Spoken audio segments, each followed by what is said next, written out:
محرقه ایونی یا بروسلوزیس چیست؟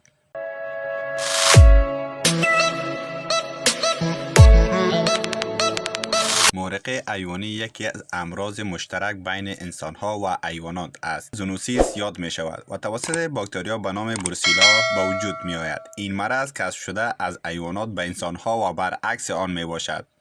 محرقه یک مرض انتانی یا میکروبی است که پیشرفت میکروب محرقه سبب سوراخ شدن اعماق کوچک و خونریزی داخل بطن شده می تواند.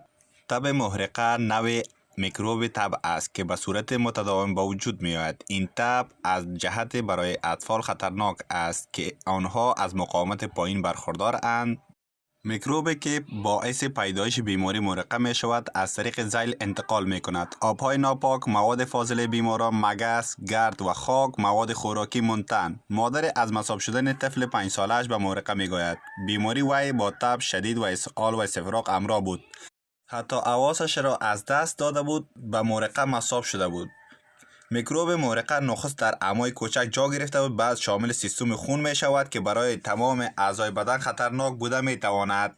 خطرات عمده‌ای که متوجه اطفال می شود یکی از رسیدن میکروب محرقه در مغز است که باعث فلج در آنها شده. جگر، گرده و قلب آنها را از فعالیت باز داشته.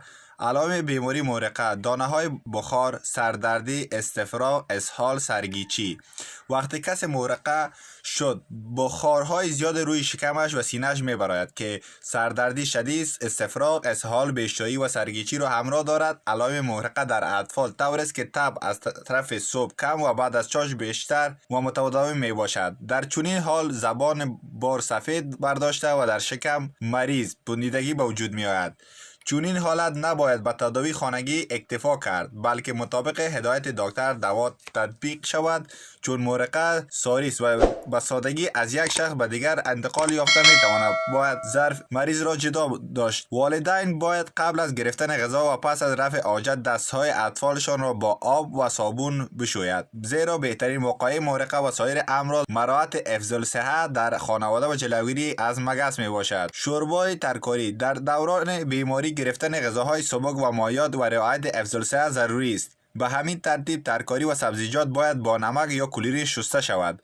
کسانی که از آب جو یا دریا و یا چاه استفاده میکنند باید آب را بجوشانند. مواد غایطه و ادرار بیمار محرقه باید مدفوع گردد تا از تکرار و سرایت محرقه جلوگیری نشود. علتهای به وجود آمدن آن: استفاده از محصولات حیوانی غیر پاستوریزه شده مانند ماست، شیر، پنیر، چکه، مسکه، گوشت های منتن. به این مرض تماس مستقیم با حیوانات منتن می باشد. 3 نوع پتوژن یا عامل سببی این مرض عبارتند از بروسیلای بز و گوسفند، بروسیلای گاو و بروسیلای خوکی.